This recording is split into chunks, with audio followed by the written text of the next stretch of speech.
les dernières plaintes que j'avais faites avant la guerre, on avait 45 avocats de Gaza qui avaient signé avec nous. Donc l'avocat de Gaza, ben, lui aussi, il a ses contacts. Il y a vraiment, vous voyez, un bloc qui est en train de se faire, et on arrivera à quelque chose, c'est que la Palestine gagnera ses procès et fera condamner Israël. Il y aura un effet démultiplicateur aussi, vu que quand si on obtient, donc ce que je pense, les mandats d'arrêt, un mandat d'arrêt, il ne va pas être donné en disant je te donne un mandat d'arrêt si je mets une pièce de 2 € et j'ai mon coca. Il y aura une démonstration. C'est pour ça que ça prend un petit peu de temps d'ailleurs, parce qu'il y aura 3 mandats d'arrêt pour Israël, il y en aura sûrement 3 pour la résistance. Bon, on les attend, on n'est pas inquiet de ça. Ça fait 6 mandats d'arrêt qu'il faut rédiger avec une motivation, c'est-à-dire une explication. Et l'explication qui va être donnée par la Cour, vu que ça ne sera pas le procureur, c'est la Cour qui donne les mandats d'arrêt, ensuite nous on pourra l'appliquer dans chacun des pays. Donc quand on a des Israéliens qui vont vouloir venir au salon du Bourget pour regarder de près les armes, il faut s'attendre à ce qu'on ait quelques-uns qui se fassent interroger à la sortie d'avion. Quand vous avez des gens qui habitent dans les colonies, qui habitent à Jérusalem et qui, après la séance de bronzage à Tel Aviv, veulent revenir tranquillement, retrouver un peu la tranquillité en France avant de repartir, et ça va être jugé que ces colonisations, donc petit à petit, ça va se rapprocher d'eux. Donc c'est vraiment un vaste mouvement qui est en place, et en tout cas, on trouve notre force dans l'application du droit, un travail acharné de compréhension, de mise en œuvre, mais surtout parce que les Palestiniens poussent, et que c'est parfaitement clair. Et pour ce qui est de la direction du Hamas, moi je travaille avec eux, je n'ai pas de gêne à le dire, s'il y en a qui ne sont pas contents, c'est à peu près le même prix. Je fais mon métier d'avocat. Ce que je sais, c'est qu'il y a une cour, et le Hamas a fait une déclaration, comme le djihad islamique d'ailleurs, comme le FPLP aussi, en disant qu'ils reconnaissaient la ratification, qu'ils appuyaient la ratification du traité par Abbas, et qu'ils étaient prêts à coopérer avec la cour, et en disant qu'on est prêt à argumenter devant la cour, c'est-à-dire qu'on expliquait que c'est la résistance, bon, donc ils se mettent, et avec cet argument qui est de dire le peuple palestinien, il n'a pas d'avenir sans le droit international. Et pour le moment, on voit bien qu'on nous envoie les F-16, on nous envoie le Conseil de sécurité, c'est pareil. Le F-16, c'est des armes, et puis le Conseil de sécurité, c'est des armes à froid, voilà. Mais en dehors de ça, ça c'est une perversion du droit. Eux, on est pour le droit international, pour appliquer. Et là encore, ces jours-ci, ils lancent des appels directement en tant que direction du Hamas en disant remplissez les dossiers de la CPI, il faut argumenter sur ce plan. Donc ce gros travail-là se fait. Écoutez, il montre qu'il y a une certaine unité qui se passe chez les Palestiniens là-dessus. Ça passe les familles, ça passe les plans politiques. Je crois que c'est valable aussi dans les camps de réfugiés en dehors de Palestine. On aimerait travailler plus avec Jérusalem et avec la Cisjordanie. C'est compliqué parce que, bon, pour le moment c'est très compliqué à Gaza, mais quand c'était avant, à Gaza était finalement préservé parce que c'est une société palestinienne, alors que tout ce qui est de la Cisjordanie et Jérusalem, l'occupation est omniprésente, et donc ceux qui font des choses s'exposent avec des risques qui sont extrêmement élevés.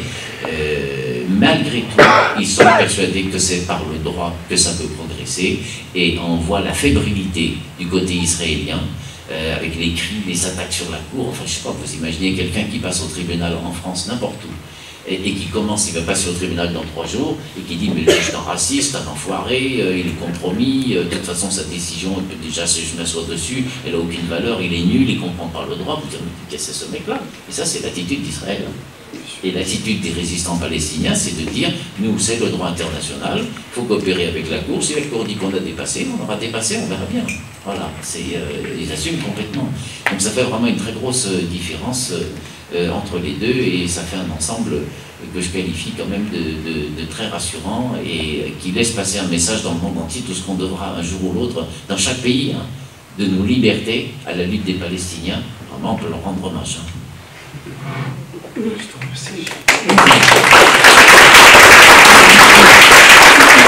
Pourquoi depuis 1947, aucune résolution votée à l'encontre de l'État d'Israël n'a été appliquée?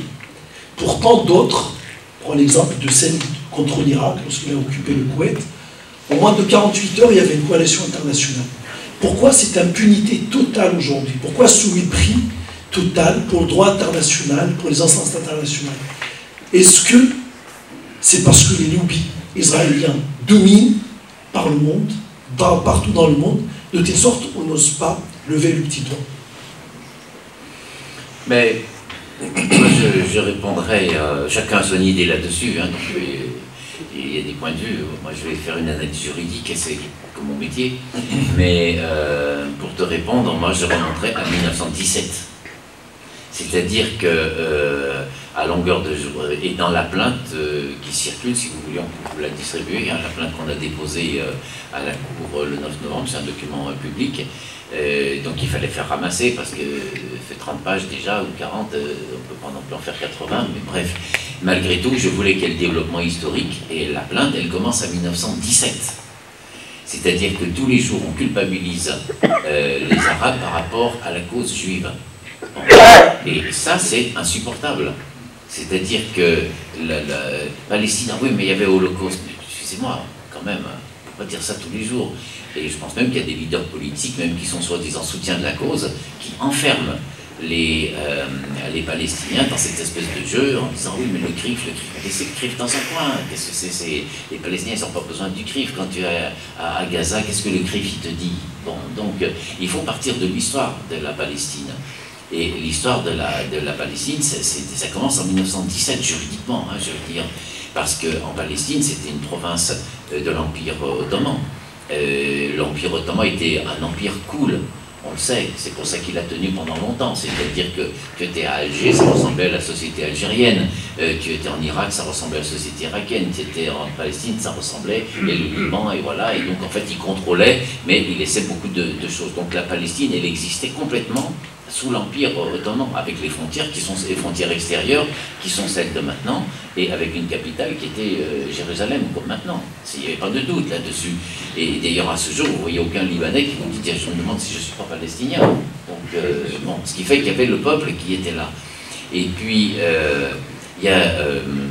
donc là, on n'est vraiment pas sur les histoires de Hitler et de suite. Il y a le Congrès juif mondial, qui était une assemblée, à la limite, ils étaient nombreux comme nous ce soir, hein, en 1897. Un 1897, Congrès juif mondial, et qui recrée l'histoire de créer un État juif en Palestine. Ah, bon, ça intéressait absolument personne. Moi, je le dis aussi en tant que bon français, bon chrétien, il y a une tradition antisémite, que je dirais même anti-juive, pour être plus précis, en France, qui me fait honte, que je retrouve à tous les stades de l'histoire, et qui a toujours existé. Et je leur dis actuellement, attention, ne soufflez pas sur les braises, parce que vous ne savez pas ce que vous êtes en train de faire. Dans la culture française, il y a une tradition anti-juive.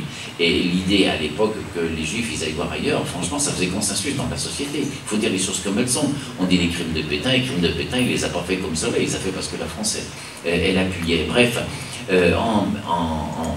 quand les Juifs disent qu'ils veulent faire un État juif en Palestine en 1897, ça n'intéresse personne. Il y a une seule personne que ça intéresse. C'est le maire de Jérusalem, qui était un Palestinien, et qui dit, dis donc, j'ai vu la résolution, et on a trouvé l'échange de lettres, et il écrit en disant, j'ai vu la résolution de votre congrès. Il dit, si les Juifs ils veulent venir en Palestine, ça c'est sûr, ils sont les bienvenus. Il y a des affaires juives de partout en Palestine. Mais venez pas créer un État, parce que nous, on existe ici. On a des villes, on a une société, voilà. Et donc, il y a un échange de lettres qui est public. Moi, j'ai fait un livre sur Jérusalem, on a publié ça sans aucun problème. Bon. Donc, la base, elle est ici, c'est qu'il y a un peuple palestinien qui est multiculturel. Il était très dominant musulman à l'époque, à peu près 90%. Il y avait 5% de juifs et 5% de chrétiens. Voilà à peu près ce que c'était. Bon. Et ça, c'est en 1897. Et hop, on n'entend plus parler, parce qu'encore une fois, la question juive, c'est vraiment pas une préoccupation pour les Français. Je vous dis sur ce plan, moi je suis très attaché à l'histoire, parce qu'après, on vous fait commencer les choses, dis-moi ce qui s'est passé là, le 7, le 8, enfin, il y a peut-être des événements auparavant. Voilà. La France, elle a fait le procès de Pétain. Bon, moi, j'ai ce qu'on appelle les minutes du procès. J'ai récupéré ça chez un bouquiniste, c'est-à-dire le compte-rendu, heure après heure. Il dit, voilà, je voudrais la pause, on lui donne la pause, cela. Il n'y a pas un mot sur les lois anti-juives que Pétain avait fait. Pas un mot, il n'a pas été jugé pour ça. Alors que c'était quand même 4 ans plus tard. De Gaulle, il écrit ses mémoires, les mémoires de guerre de Gaulle, en 1959. Vous pouvez lire, c'est un livre très intéressant. 3 livres qui sont, ça fait partie de la culture, tout le monde le lit. Et il n'y a pas un mot sur les discriminations contre les juifs. Donc il ne faut pas dire qu'il y a une volonté. Maintenant, on a l'impression qu'on ne peut plus rien dire, mais à l'époque, c'est pas du tout ça. Et quand, encore plus, quand en 1939, juste avant la guerre, il y a les nazis qui se sont installés, et donc il y a beaucoup de juifs qui fuient et qui arrivent. Et donc il y a un congrès qui est organisé à Évian en disant mais il y a beaucoup de réfugiés juifs, ils viennent dans nos pays, il faudrait pouvoir trouver une organisation. Et vous allez étudier ça, le congrès d'Évian. Eh bien tous les États ils disent oh là là, il y a tous ces pauvres juifs là, ils sont chassés par les nazis, ça nous fait de la peine, c'est horrible. Mais bon, moi j'ai regardé chez moi, franchement j'ai pas beaucoup de place, je vais pas pouvoir en prendre. Hein, d'accord, alors ça c'est la France, après l'Espagne, j'ai vu, moi aussi j'ai pas beaucoup de place pour les prendre. Hein, c'est-à-dire qu'ils n'en veulent pas. Voilà, bon, et ensuite qu'ils aillent ailleurs, et notamment là, et en Palestine. Et là ensuite on arrive à 1917. Et qu'est-ce qui se passe en 1917? En 1917, c'est la Première Guerre mondiale. Donc Israël, ne vous laissez pas tromper, ça ne démarre pas à la Deuxième Guerre mondiale, ça démarre à la Première. Et à 1917, c'est la déclaration de Balfour, qui était ministre des Affaires étrangères britannique. Et qu'est-ce qu'il voit en 1917? Il voit que dans l'Empire ottoman, on va perdre, parce qu'il s'était mis avec les Allemands, et en 1917, on a déjà compris que le jeu militaire, il est fait, ils vont perdre. Et il dit, il y a tous ces peuples arabes, là, ils sont tout près, parce qu'ils ne sont pas beaucoup colonisés, donc Arabie, Liban, ceci, c'est tous des peuples, et qu'est-ce qu'ils vont vouloir faire? Surtout qu'en 1917, il y a quand même la révolution soviétique qui vient de se créer, donc il se dit, et puis ils ont le pétrole, et c'est ça qui les inquiète. Ils en ont strictement rien à faire de la cause juive. Et donc c'est l'idée, puis ça encore il y a plein de livres sur la déclaration de Balfour, où Balfour il prend un engagement avec le président du Congrès juif mondial, en disant l'accord pour créer un foyer national juif, histoire de ne pas dire État, on dit foyer national juif en Palestine. Sous-entendu, vous voulez l'État juif, vous l'aurez, mais nous, on vous donne pour que vous soyez la place forte occidentale pour défendre les intérêts occidentaux, pour diviser les Arabes et pour les empêcher de prendre la mainmise sur le pétrole et d'être autonomes. Et c'est ça. Et donc moi je soutiens, mais je ne suis pas le seul, beaucoup d'historiens et même de juristes qui analysent qu'en fait, s'il y a toujours ce soutien ici, c'est parce que historiquement, Israël a été créé pour défendre les intérêts occidentaux. Et vous avez encore combien d'hommes politiques en France qui vous disent on va soutenir Israël parce qu'ils défendent nos valeurs. Donc face au monde arabe, envahissant, menaçant, etc., etc., etc. Donc on n'est pas sorti de ça. Et après, vous culpabilisez en disant ah oui, mettez un dialogue avec les Juifs. Non, les Palestiniens n'ont pas de problème avec les Juifs. Je m'excuse. Non, non, non, ça c'est une invention. Et les pseudo-soutiens de la cause palestinienne qui enferment et qui projettent la cause palestinienne en disant de l'autre côté le CRIF, ils sont erreurs à 100%. Voilà. Et je dis ça pour ne pas souligner que c'est le cas de Mélenchon, avec qui ils ont des accords complets. Mais je trouve que c'est vraiment pas acceptable de faire ça. Les Palestiniens, ils ont une histoire, ils ont une terre.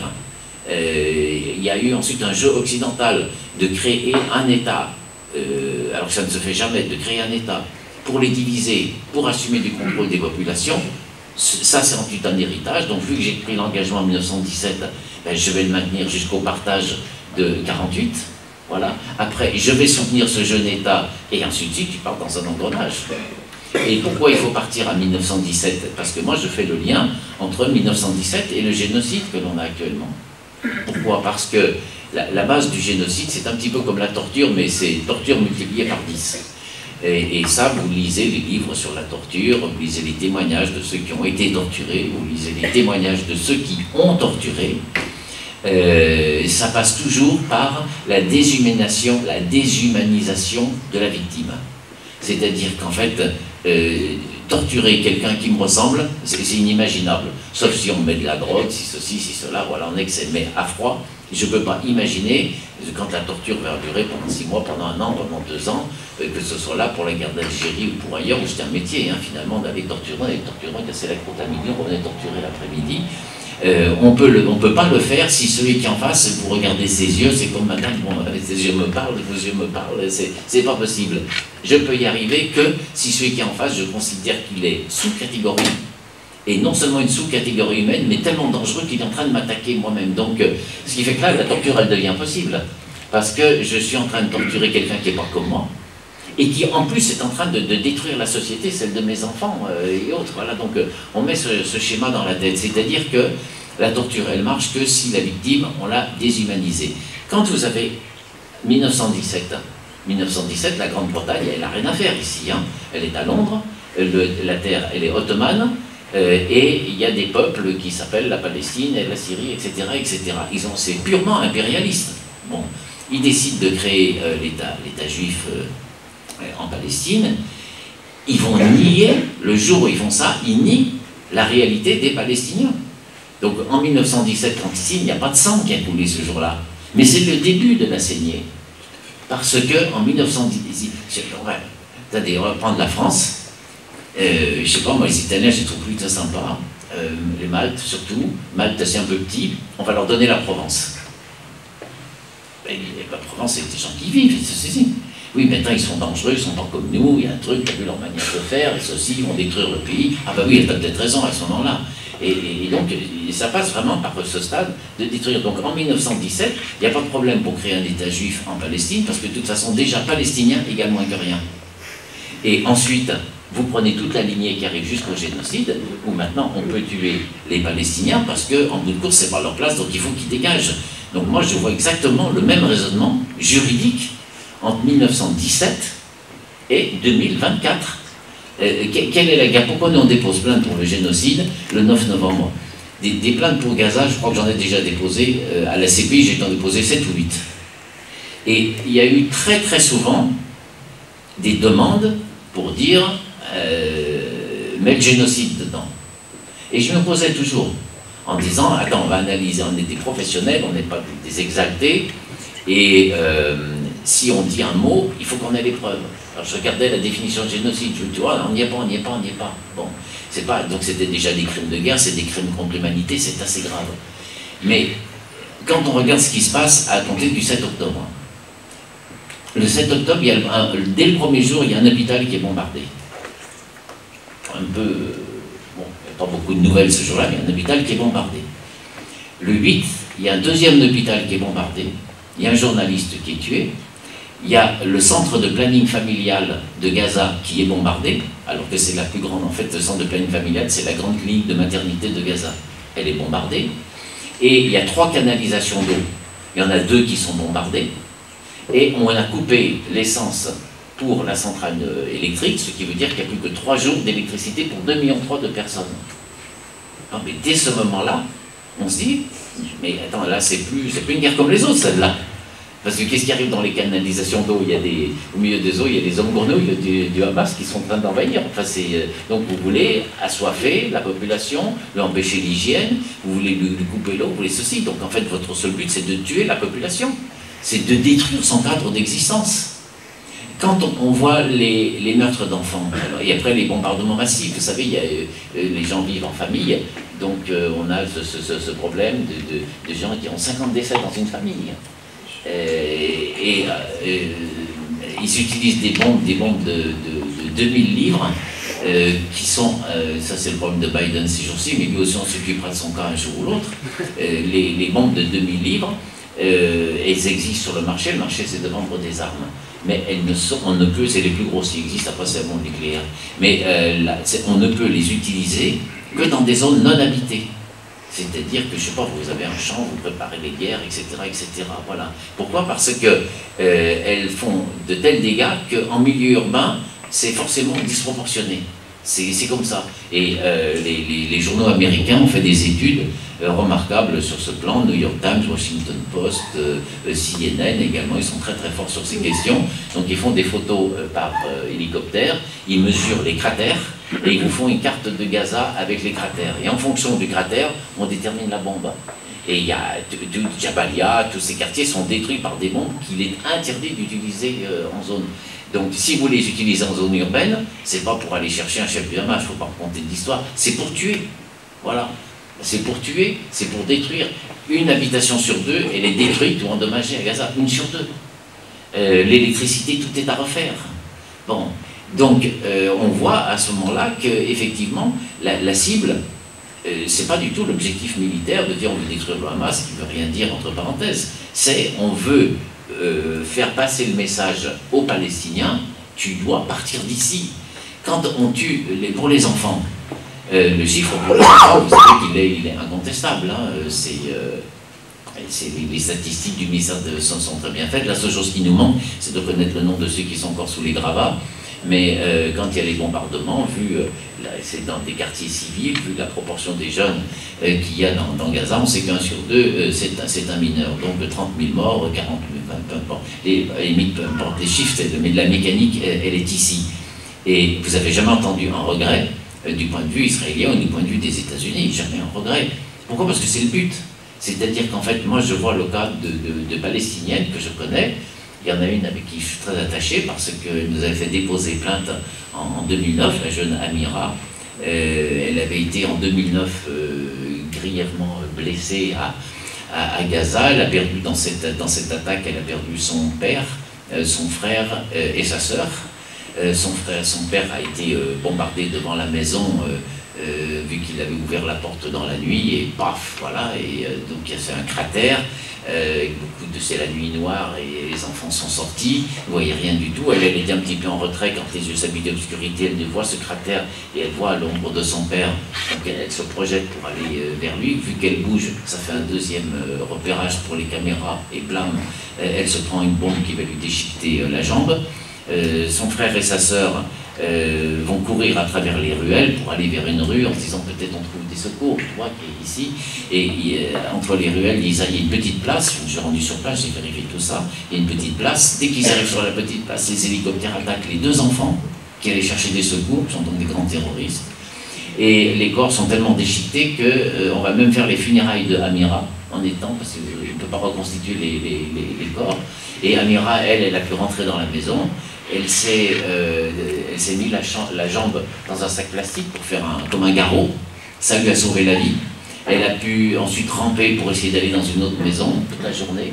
Et puis elle est arrivée dans une maison, il n'y avait rien du tout, il n'y avait pas d'eau, il n'y avait rien, elle était en train de mourir. Et puis ils étaient là, le dernier jour de la guerre, il y a des gens qui sont revenus chez eux et qui l'ont trouvée, elle était moribonde. Ils avaient fait ses funérailles le matin. La maman qui avait fait les funérailles le matin, elle retrouve sa fille le soir, qui était à l'hôpital, à Gaza. C'est que c'est les meilleurs hôpitaux du monde, ils ont réussi à lui sauver la vie. Mais elle avait des infections qui ne pouvaient pas être soignées. Il fallait des traitements, des infections profondes de la jambe. Et donc il a fallu la faire sortir. Elle est sortie par les tunnels. Elle est arrivée en Suède. De la Suède, elle est arrivée en France. À France, elle était soignée à Calais. Elle était très bien soignée à Calais.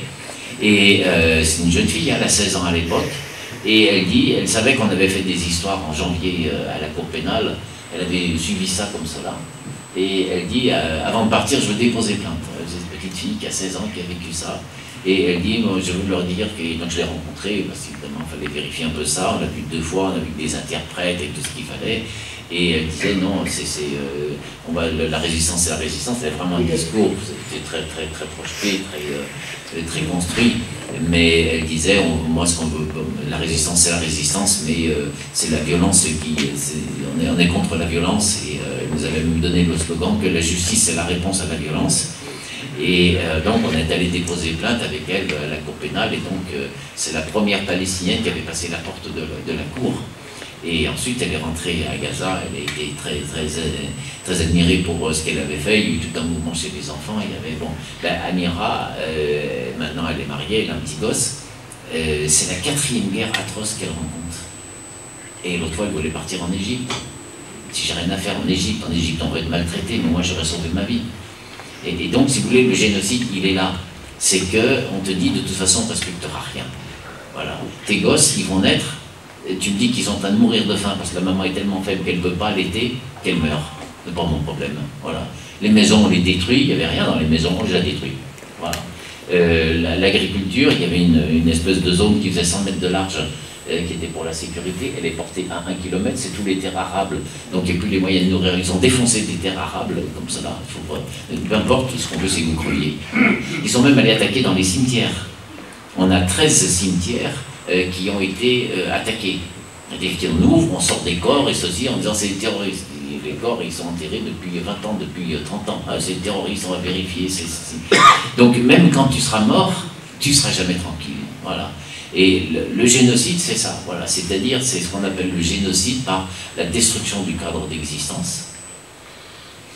Et c'est une manière de dire aux gens, on va te rendre la vie tellement impossible que si tu veux penser à tes enfants, comme Maïra qui pense à son petit garçon, est-ce qu'elle peut dire à son garçon, tu vas voir une guerre comme ça tous les 5 ans, pendant toute ta vie, tu vas vivre jusqu'à 80 ans, tu auras donc 20 guerres comme cela. Et ton gosse, ça sera la même chose, donc on veut les faire fuir avec ça. Donc c'est pour ça que la bataille sur le génocide, elle est vraiment essentielle, et que la coalition mondiale se met en place, et que de tout partout, les gens disent non, ce que vous faites, attaquer la société pour elle-même, c'est vraiment pas possible. Les seuls qui tiennent à les soutenir, ben, c'est un clan occidental qui nous fait honte, quoi, parce que nous on est de l'Occident, et on est vraiment plus qu'un malaise avec eux. Très bien, je te remercie. J'ai une autre question aussi qui m'a été posée. Donc, effectivement, est-ce qu'on peut considérer que la cause palestinienne est une cause européenne par excellence? Je résume parce que c'est une longue question, un long texto. Dans la mesure où on a réparé l'Holocauste par la Commission, comme ils le disent, certains, notamment Norman Finkelstein, qui est rescapé de l'Holocauste, par la Commission d'un autre Holocauste qui continue depuis 75 ans en Palestine. La responsabilité européenne est importante. Pourquoi l'Europe aujourd'hui ne prend pas une position claire pour reconnaître l'État palestinien? Ben, l'Europe reste sur sa ligne qui est de défendre Israël depuis 1917, j'insiste sur ce plan. Les grandes immigrations juives se sont faites dans les années 20, dans les années 30. Elles ont été accélérées ensuite sous l'angle du nazisme, mais c'était déjà extrêmement fort. Regardez les premiers mouvements de grève palestiniens, que les Palestiniens disaient, ben, il y a des Juifs qui viennent, ils sont chez eux en Palestine, bien entendu. Enfin, quand vous avez des arrivées massives, un peu, qui changent la nature, le marché, etc., il y a eu des grands mouvements de grève palestiniens dès cette époque-là. Bon, donc l'Europe, elle était là-dedans dès maintenant, puis elle l'a toujours soutenue. En l'état actuel, vous regardez qu'est-ce qui fait la diplomatie en Europe, et là c'est la France et c'est l'Europe, et c'est l'Allemagne. L'Allemagne se crée une culpabilité jusque-là, et donc les propos qui sont tenus par la Van der Leyen, la présidente de l'Union européenne, qui est de la Commission, qui est allemande d'origine, c'est une catastrophe quand on dit ça. La position diplomatique française est une catastrophe. Vous avez le ministre des Affaires étrangères qui dit, mais dire Israël est génocide, c'est une faute morale. C'est la Cour internationale de justice qui l'a dit. C'est-à-dire qu'on n'en est même plus au stade, je dirais, de défendre une diplomatie. On est au stade de leur dire, écoute mon petit garçon, tu vas prendre une feuille de papier, puis tu vas écouter ce que je vais te dire. Bon. Donc il reste complètement... Les dirigeants restent complètement accrochés. Ce qu'il faut voir aussi, je pense, c'est que vous prenez la Russie, vous dites à la Russie, on te met un boycott européen, ben, Poutine il dit j'en ai rien à faire en gros. Hein. De toute façon, avec l'économie russe, elle ne s'est pas écroulée. Ils ont continué à vendre à peu près autant de pétrole et de gaz en prenant des marchés un petit peu plus compliqués, puis ils développent toutes leurs affaires vers l'Afrique, vers la Chine. Bon. Pour Israël, c'est différent. Vu qu'objectivement, Israël, c'est un pays qui a besoin de l'Union européenne, qui a besoin du lien avec l'Europe pour son avenir. On ne peut pas faire l'impasse dessus.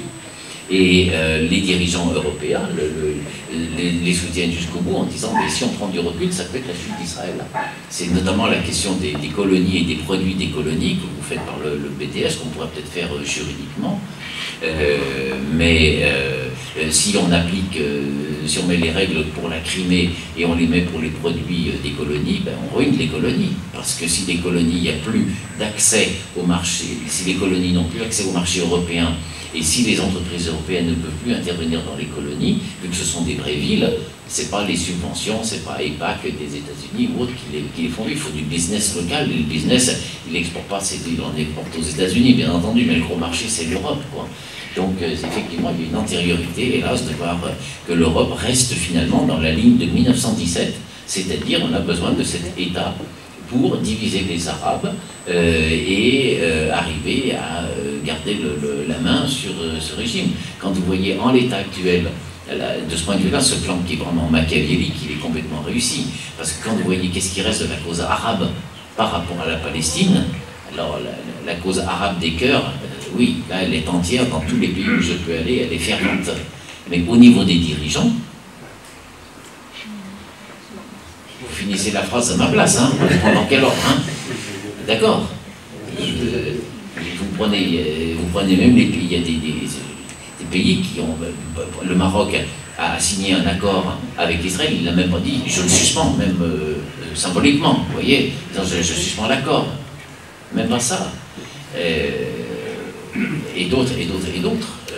Si on veut regarder les choses factuellement, eh bien, l'État qui a porté la solidarité, son implication dans la cause, jusqu'à prendre le risque des armes, c'est l'Iran. On l'a tous vu. Voilà. Les missiles qui arrivent au-dessus d'Al-Aqsa, c'était des missiles iraniens. Bon. Les outils d'abord. Hein. Pardon? Les outils du Yémen. Oui. Voilà, Yémen, oui, c'est sûr. Mais en tout cas, après pour d'autres pays c'est plus compliqué, puis il y a des prises de position honorables, hein, je ne résume pas à cela, des pays qui refusent d'établir des relations diplomatiques comme l'Algérie, ça compte. Mais en tout cas, si on prend les pays du pourtour de la Palestine, le plan de Balfour, il est réussi à 100%. Regardez, moi j'ai des témoignages horribles sur l'Égypte. Hein. Sur l'Égypte, j'ai des témoignages horribles. Je vous en raconte juste un comme cela. Alors l'Égypte, c'est le chouchou. Parce qu'il a signé un accord avec Israël et il dit je lutte contre les frères musulmans. Alors avec ça, mon pote, toutes les portes qui s'ouvrent. Et en plus, il achète les avions, les bateaux dont personne ne veut, les bateaux de guerre, les frégates. Donc il n'y a pas de quoi nourrir son peuple, mais ça y va, hein, si. Voilà les saloperies, je ne veux pas dire autre chose. Et l'implication de la France. Et je vous ai raconté un cas, j'en ai un autre, c'est exactement le même. Et ils sont certains, il n'y a pas de doute. C'est une famille tranquille à Gaza. Le papa, la maman, 4 enfants. Voilà. C'est pas des combattants. Hein. Le monsieur, il a 55 ans. Bon. Et ils prennent une bombe sur la maison, sans rien avoir demandé à personne. La maison est détruite, ils sont tous blessés légers, sauf le petit garçon qui est blessé grave, il faut l'amputer des 2 jambes.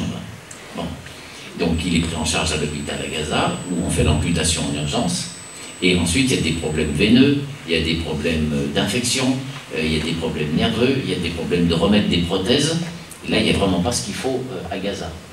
Il y a la possibilité de se faire soigner en Égypte. Enfin, en Égypte, l'ambiance est horrible, ils ne peuvent pas nous supporter. Attends, le gosse, il est là, qu'est-ce que je fais?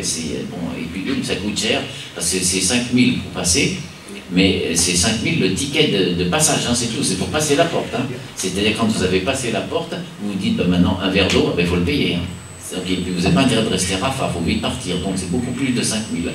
Allez, la famille s'y met, c'est le petit, il faut le soigner, on ne va pas le laisser comme cela, et effectivement c'est logique. Et qui est-ce qui part avec le petit? C'est le papa, et qui laisse la maman et les 3 enfants. Ils se retrouvent en hôpital en Égypte, dans la région du Caire, et ils installent le petit, et ceci et cela. Le soir même, le père se fait prendre par les services de sécurité, qui lui posent des questions pour que ce soit. Ils l'emmènent, ils l'ont roué de coups, ils l'ont massacré de coups, les Égyptiens, la police égyptienne. Et qu'est-ce que tu viens foutre ici? T'as intérêt de dégager. Et je suis venu sonner mon fils, ça part dans tous les sens. Ce monsieur est complètement perdu, quoi. Et finalement, il le laisse en très sale état. Il dit il faut que je parte au plus tôt, mais qu'est-ce que je peux faire? Voilà. Donc il voit son fils le voit arriver, il me dit avec une tête comme ça là. Donc le gosse, il a 7 ans, hein. Mais qu'est-ce qui est arrivé? Il n'est pas idiot. Et 2 jours après, on a, comme dans les contes, la fée qui arrive. Ils n'ont rien demandé à personne. Et il va arriver qui? Le consul de France. Bonjour, monsieur le consul. Oh, j'ai appris votre fils, oh là là, ça me fait de la peine et tout ça. La France est une grande tradition humanitaire, et la Palestine nous met la main sur le cœur, et l'Égypte la main sur le cœur, et on vous adore tellement, on va vous prendre en France et on va vous soigner, vous allez voir, ça va être merveilleux. Qui dit, mais moi je n'ai jamais demandé d'aller en France, non, mais le consul, il est bien consul, et il te dit, attends, on te paye le billet, on te soigne tout, le petit à côté, on va lui arranger sa vie, mais c'est intéressant quand même. Il dit, oui, mais je ne suis pas tout seul, il y a ma femme et il y a les 3 enfants. Mais bien sûr, mais ils ont le droit de rentrer aussi. Il faut nous dire où ils sont, et il donne les noms, il téléphone à sa femme devant le consul, disant voilà, la femme est un peu surprise, lui aussi, et ils disent on va tous se retrouver en France. Pourquoi pas? Si c'est ce qu'il faut, on se rétablira. Et on aura une famille française, et puis on verra si un jour on peut revenir en Palestine, mais on sera plus sous les bons, le petit sera soigné. Donc ils acceptent. Voilà. 2 jours après, on vient les chercher dans l'avion, direct, impeccable. Ils arrivent à Paris, il fait les papiers. Le monsieur dit, mais je fais les papiers avec mon nom et celui du fils. Il y a encore ma femme, il faut rajouter la femme. Qu'est-ce que c'est de rajouter ta femme et tes 3 enfants? Mais tu rigoles ou quoi? C'est un mensonge complet. Et donc depuis il est en France, il n'y a aucune possibilité de ramener la femme et les 3 autres enfants, donc la famille est séparée. Et il ne sait pas du tout comment il va vivre avec ça, donc il passe des heures au téléphone à se parler, et puis c'est tout. Et j'ai un autre cas, c'est une dame avec sa fille, exactement la même chose.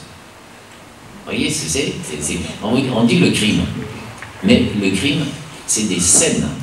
Voilà, c'est comme quand Amira, elle se fait tirer dessus dans ces conditions, c'est comme ce père qui est là, et quand il arrive à Paris, on lui dit « Mais tu rigoles ou quoi? On va faire venir ta femme, comment on va la chercher à Gaza ?»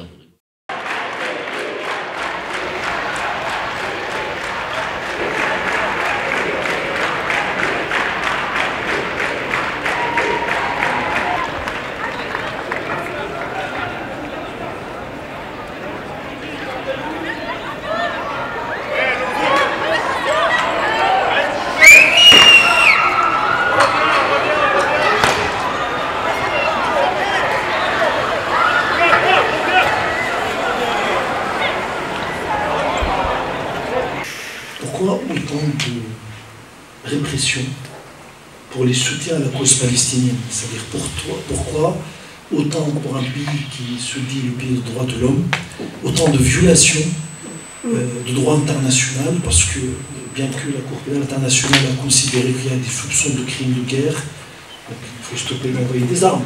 La France continue à envoyer des armes. La France a une convention bilatérale avec Israël pour envoyer des soldats qui vont partir d'ici, aller tuer sur place et revenir sans impunité, sans être poursuivis. Quand on facilite l'organisation des événements pour les pro-israéliens, tandis que les pro-palestiniens subissent des pressions, de harcèlement. Ça passe des individus aux entreprises, à toutes sortes de personnes aux universités. On voit ce qui se passe aux universités, on voit les répressions. Pourquoi autant de présence médiatique aussi de lobby israélien dans un pays qui est soi-disant traditionnellement fidèle aux droits de l'homme, et que autant de facilité pour ces personnes, autant de complicité dans le grand pays quand même, parce que la France n'est pas n'importe quel pays, dans ces crimes de guerre, dans ces crimes contre l'humanité. Écoute, il y a des questions d'ordre général, plus politique, hein, sur le plan juridique. Qu'est-ce que je peux dire? Je dirais déjà, on dit la France, le pays des droits de l'homme. Bon, donc là, on est quand même des gens majeurs et qui ont un cerveau ici. Donc en fait, non, la France, c'est le pays de la déclaration des droits de l'homme. Il y a une différence. C'est le pays de la déclaration des droits de l'homme, c'est pas le pays des droits de l'homme. Et par ailleurs, j'ai mis beaucoup de temps à comprendre ce texte, pourquoi on n'en faisait rien, c'était comme une... Et je suis tombé un jour sur un texte, c'est très important, parce que, vous savez, on a la question du double standard, toujours, c'est ce qui était dans ta question, hein, finalement. Le double standard, on fait pour un et pour l'autre, on fait différemment. D'où ça vient? Et je suis tombé dessus un jour vraiment par hasard, je travaille beaucoup avec, je travaille pas mal avec la Guadeloupe. La Guadeloupe, ils sont des indépendantistes, mais il y a surtout un peuple qui est vraiment en difficulté là-bas, pour ceux qui connaissent la situation dans l'île. Et donc, il y a un syndicat avec qui on travaille beaucoup, bref. Et on travaille avec ça, et on travaille notamment avec la France également, qui a fait vraiment une fin d'esclavage complètement light, et surtout qui n'a pas remis en cause la propriété des ce qu'on appelle les béquets, c'est-à-dire les blancs. Donc, tu vois, le pays des droits de l'homme, moi, je freine, parce que déjà, en 1789, c'est la déclaration, et l'esclavage, ça dure jusqu'en 1848. Ça fait quand même long. Hein, et c'était le vrai esclavage, pas à moitié, avec les châtiments, bon. Donc déjà, bon, c'est un petit peu spécial, ce truc-là. Et après, en cherchant, je tombe sur un texte de Mirabeau, qui date de 1892, donc juste après la Déclaration des droits de l'homme et du citoyen, et où les gens s'inquiétaient parce qu'ils venaient d'être obligés de lâcher. Ils ont fait une première abolition qui n'a pas duré longtemps, parce que les Anglais attaquaient, ils n'avaient pas assez de soldats, donc ils se sont dit on va libérer les nègres, et puis les nègres, on leur met un uniforme, ils iront se faire tuer pour nous. Et donc il y a eu une première abolition de l'esclavage. Et puis une fois que les Anglais sont dégagés, ils se sont dit maintenant pour remettre l'esclavage, j'arrive Bonaparte. Donc c'est le seul pays, la France, deuxième chose, qui a rétabli l'esclavage. Il n'y a pas d'autre exemple dans le monde. Donc si tu veux, pays des droits de l'homme, moi déjà ça coince à ce niveau-là. Hein, bon. Et ensuite ça dure jusqu'en 48. Et donc il y a ce texte de Mirabeau, je tombe un peu un jour sur ce texte de Mirabeau, Bon, Mirabeau, pour moi, c'était la Révolution française avec vraiment le R majuscule, hein, tu vois, c'est plus l'art oratoire qui compte chez les avocats, etc. Et ce texte de Mirabeau m'éclaire sur un point auquel j'avais en fait jamais fait attention, peut-être vous aussi, c'est que c'est pas la Déclaration des droits de l'homme, c'est la Déclaration des droits de l'homme et du citoyen. Donc pour nous, des droits de l'homme, des citoyens, c'est pareil. On se dit pourquoi ils ont dit deux fois la même chose. Mirabeau ne le dit pas du tout. Il dit la grande faute qu'on a commise, il explique ça aux gens alors qu'il y a l'esclavage et qu'il va falloir le rétablir. Il dit la grande faute qu'on a commise, c'est de mettre sur le même plan l'homme et le citoyen. C'est-à-dire qu'il y a des êtres humains. On ne peut pas dire que ce n'est pas des êtres humains. Vu que là, si tu pinces la table, elle ne va rien sentir. Alors que si tu pinces un nègre, elle sent qu'il va couler. Donc c'est quand même des hommes. Ce n'est pas des citoyens, c'est des nègres. Voilà. Il parle d'une race dégénérée, il parle d'une sous-race, il parle de gens qui sont fainéants, ils ont la fainéance en eux et ils ne marchent que sous le fouet, c'est Mirabeau qui dit ça. Et donc il dit la grande faute qu'on a commise, c'est de faire la déclaration des droits de l'homme et du citoyen, parce qu'en réalité, il y a les citoyens, eux, ils sont aptes aux droits, et il y a les simples hommes, bon ben on les arrangera un petit peu, c'est mieux qu'un chien, mais à la limite, pas plus. Voilà. Et donc là, moi, quand j'analyse ça, je dis là, j'ai vraiment une source. C'est-à-dire qu'effectivement, pourquoi la France a dit Déclaration des droits de l'homme et des citoyens? Parce qu'il y a les deux. Et qu'il y a ceux qui auront la chance d'être citoyens parce qu'ils sont bien dans toutes les cases, puis les autres, ça reste des hommes.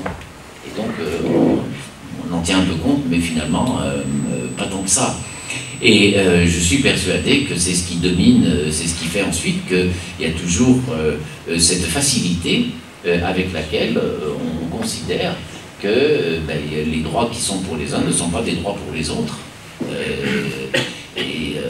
Quand vous voyez, pour rester sur la Guadeloupe, parce que finalement, quand on dit que les luttes fondamentales bénéficient au peuple, donc ça c'est pour les Palestiniens, à tous les peuples. Moi je fais le même parallèle pour la Guadeloupe. À Guadeloupe, on est actuellement en train de faire des procès parce qu'on vous dit anticolonialiste, esclavage, tu vas pas nous ressortir ça, c'est l'histoire, grandit un petit peu, il faut avancer. Sauf que moi je défends là-bas les agriculteurs. Et les agriculteurs, à la fin de chaque mois, ils payent le loyer au propriétaire. Et le propriétaire, c'est le béquet, c'est-à-dire, c'était l'esclavagiste. Donc, ils sont toujours restés propriétaires. Ça, c'est pas de l'histoire ou des fantasmes woke, hein, c'est la réalité. Bon. Et donc, on essaye de faire les procès pour eux. Et on voit que, finalement, la France, encore à ce jour, elle soutient que c'est le blanc qui est propriétaire. Et puis, c'est comme ça. Voilà. Donc, vous devez moins ressentir, enfin il ne faudrait pas ressentir la violence répressive actuelle contre les Palestiniens ou contre la communauté, on va dire, arabe ou contre la communauté musulmane, parce qu'en fait, elle est en lien avec une conception globale qu'on peut trouver ici avec les Guadeloupéens, que je peux vous faire la même démonstration en Guyane, en Nouvelle-Calédonie, à Mayotte, où il y a les citoyens et puis il y a les hommes. Voilà. Et donc, un mépris pour même une incapacité de considérer l'égalité. Voilà. Et ça, je crois vraiment que c'est très fort dans la société française. Et là, moi, je le dis. Et c'est extrêmement difficile pour nombre de dirigeants quand il y a face à eux quelqu'un, quoi qu'il soit, que ce soit de le considérer simplement comme un être humain égal. Tout de suite, il faut commencer la leçon, il faut en faire quelque chose, il faut ceci. C'était par exemple le slogan des SOS Racisme, ne touche pas à mon pote. Mais fiche-moi la paix, ne touche pas à ton pote, c'est un arabe, peut-être, c'est un africain, peut-être, il est là, il est comme toi. C'est peut-être lui ton pote, c'est peut-être inversé. Et donc il reste vraiment une difficulté que l'on voit de considérer le sujet, il faut le prendre tel qu'il est. Et oublier notre vertu, nos soucis, nos connaissances. Non, je n'oublie pas, mais simplement constate d'où elle vient.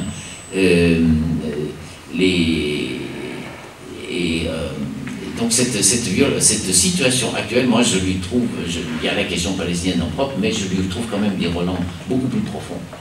Et je pense d'ailleurs qu'au niveau du monde, de la communauté, je ne sais pas comment l'appeler, arabe, communauté musulmane, communauté pro-palestinienne, on va un peu toutes les mélanger, ça fait...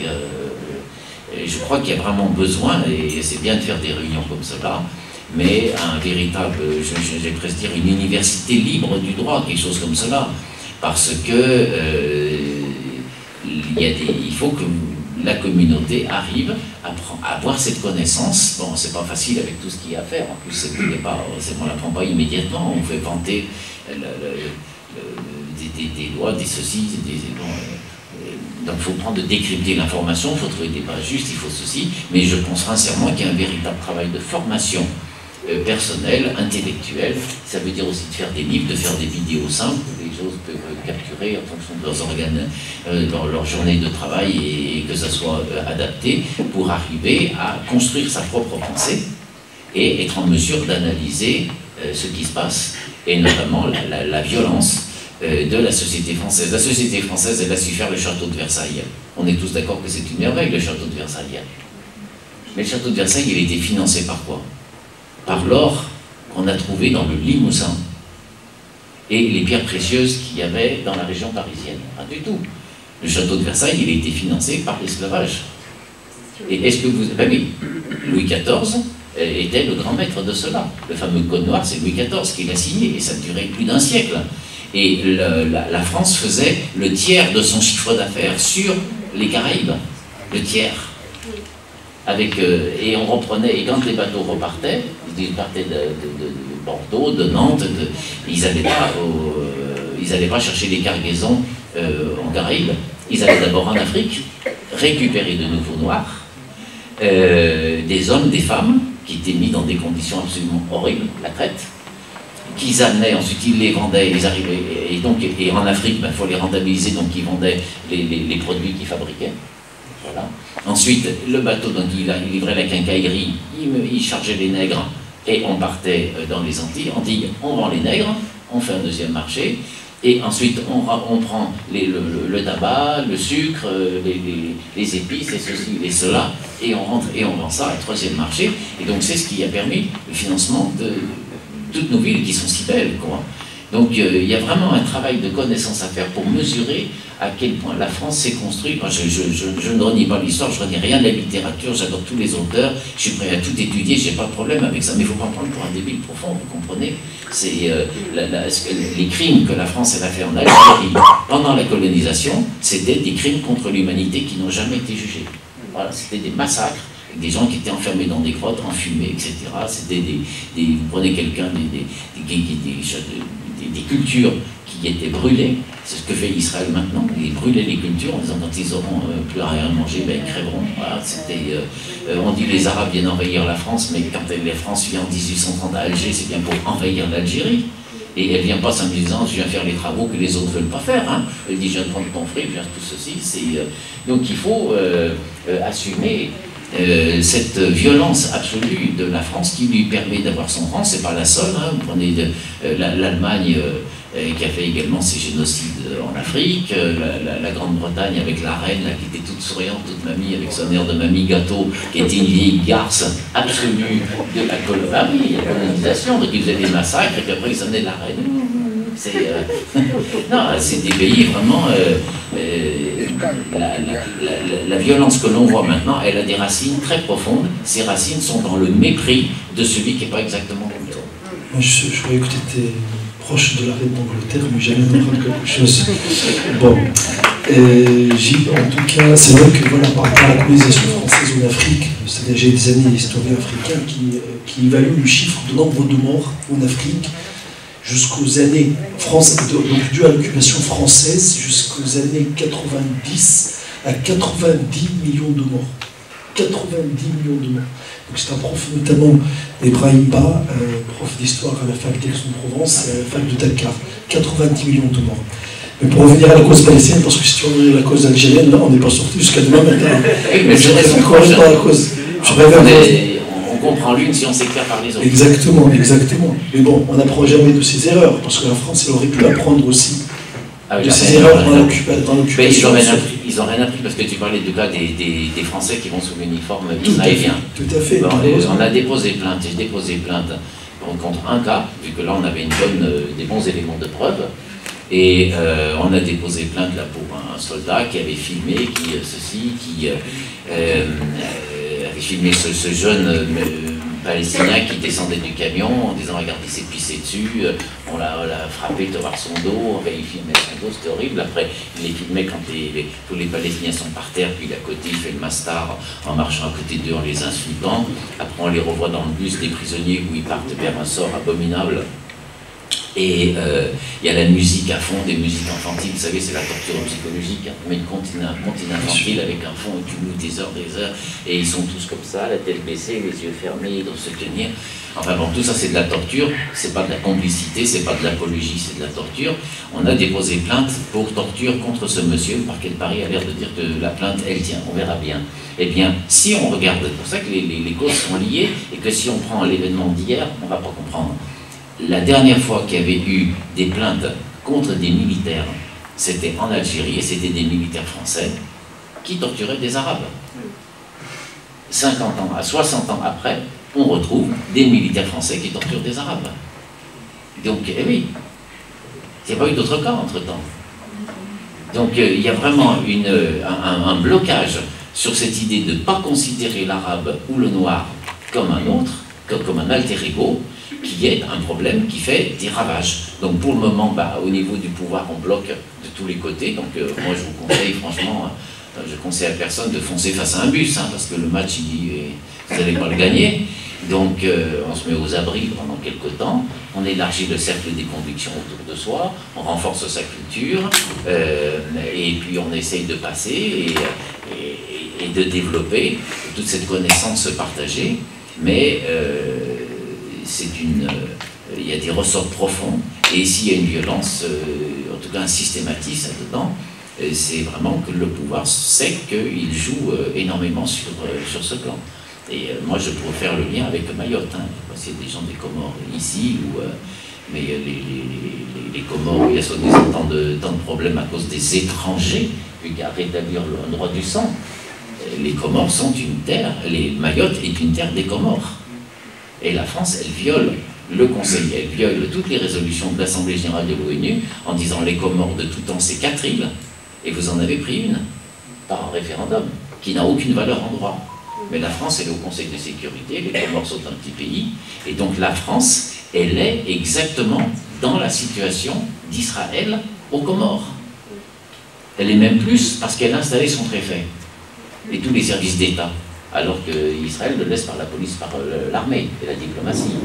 Et la France, elle a repris les Comores, et les puissances militaires occupantes. Et le préfet, il signe des arrêtés tous les jours, arrêtés de reconduite à la frontière pour des Comoriens, alors que les Comoriens sont simplement des gens qui viennent sur la terre de leurs grands-parents. Et donc c'est à eux de rédiger des arrêtés d'expulsion contre le préfet, vu que le préfet il défend qu'une souveraineté. Aussi, Gilles, une question, bon, tu as répondu à une partie, peut-être c'est une répétition. Pourquoi le droit de la résistance est garanti à l'Ukraine sous occupation russe et non pas aux Palestiniens sous occupation israélienne? Ça, c'était une question juridique, s'il te plaît. Il est acquis depuis toujours que l'occupation militaire, c'est pour ça que quand on vous parle de la Palestine, des Palestiniens d'Israël, je ne veux pas vous faire piéger, il faut bien distinguer. C'est-à-dire que vous avez l'existence même de l'État d'Israël, c'est un sujet politique, culturel, les dirigeants politiques disent ce qu'ils veulent là-dessus, mais moi, en droit, je n'ai pas d'argument sur l'existence même d'Israël. C'est comme cela, je n'ai pas d'argument. Et je n'ai pas d'action en justice. Il y a un cadre juridique qui, de ce point de vue-là, est plus fort.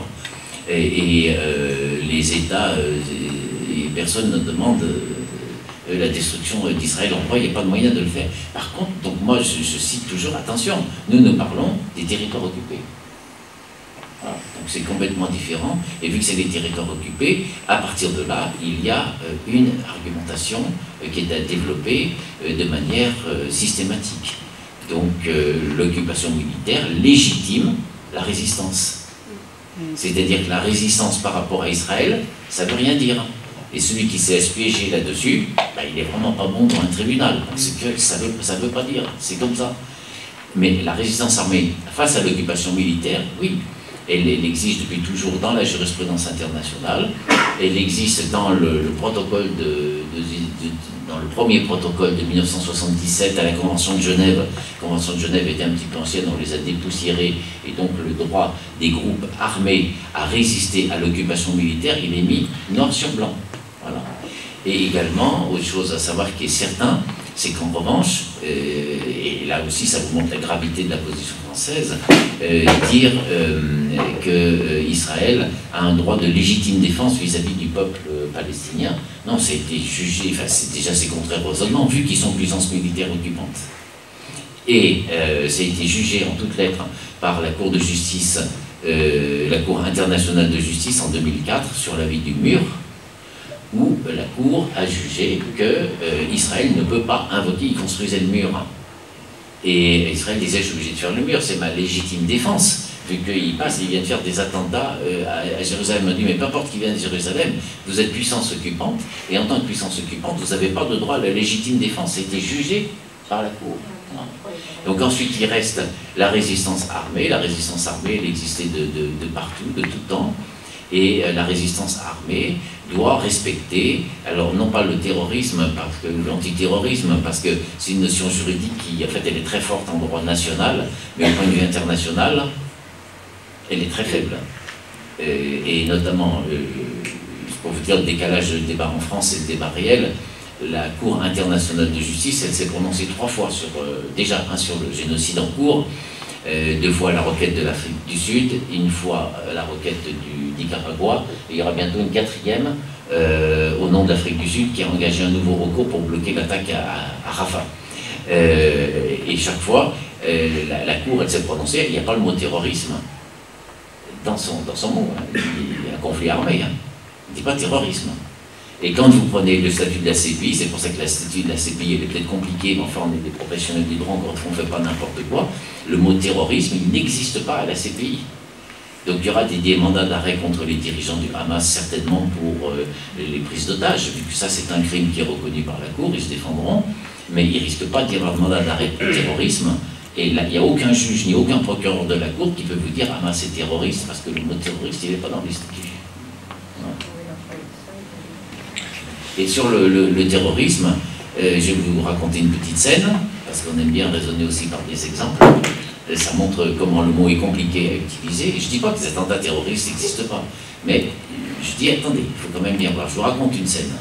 On va dire que ça se passe en juin 1941, à Paris, à une station de métro qui s'appelle la station Barbès. Bon. Et ce matin-là, de bonne heure, il y a un soldat allemand qui attend pour prendre le métro. Donc il est comme vous et moi quand on attend le métro. Voilà, il attend le métro, il fait rien, il menace personne. Et il y a 3 personnes qui s'approchent, une qui contrôle chaque entrée, et un qui s'approche du soldat, et qui lui tire 3 balles à bout portant. Voilà, le type il n'a même pas le temps de voir, et il meurt. Bon. Alors, est-ce que c'est un attentat terroriste ou non? Quand même, c'en est un par rapport aux critères de maintenant. On est d'accord. On tue un soldat qui menace personne sur un quai et on prend la fuite. C'est un attentat terroriste. Bon. Sauf que celui qui a fait ça, c'est celui qu'on appelle Pierre Georges, dont le nom de guerre est colonel Fabien, et qui est le héros de la résistance communiste, et qui a sa place à Paris, la place colonel Fabien, où il y a le siège du Parti communiste. Il y avait? Il y avait? Il y avait, oui. Oui, ils l'ont vendu. Pardon? On l'a vendu? Oui. Mais qui était le siège, effectivement, bon. Et place du colonel Fabien. Vous prenez le cas de la guerre Algérie, l'attentat de Milkebar, les 2 femmes qui sont entrées, qui ont déposé la bombe dans un bar et qui sont reparties. Est-ce que c'est un attentat terroriste? En tout cas, elles sont considérées comme des héroïnes de la résistance. Et Mandela a passé 40 ans de sa vie comme listé terroriste et communiste par les États-Unis. Il était encore chef d'État, qu'il est Premier ministre, qu'il était toujours sur la liste des terroristes. Donc, terroriste, c'est un mot qui quand même, voilà, il faut l'utiliser avec prudence. Et je trouve que tous ceux qui se font accrocher sur les plateaux de télé sur le thème Hamas terroriste, ils font vraiment des réponses pas au niveau. J'en ai pas beaucoup vu qui aient pu faire une réponse correcte là-dessus. Le Hamas, il est inscrit sur la liste européenne des mouvements terroristes. Donc Voilà, c'est clair. Le Hamas, s'il commettait, si les faits étaient jugés selon la loi française, ça serait jugé pour terrorisme. Voilà, c'est clair. Ensuite, vous êtes un journaliste, un homme politique, et on vous dit de le qualifier de terrorisme. Mais même nous, comme avocats, on ne va jamais dire on va juger le violeur.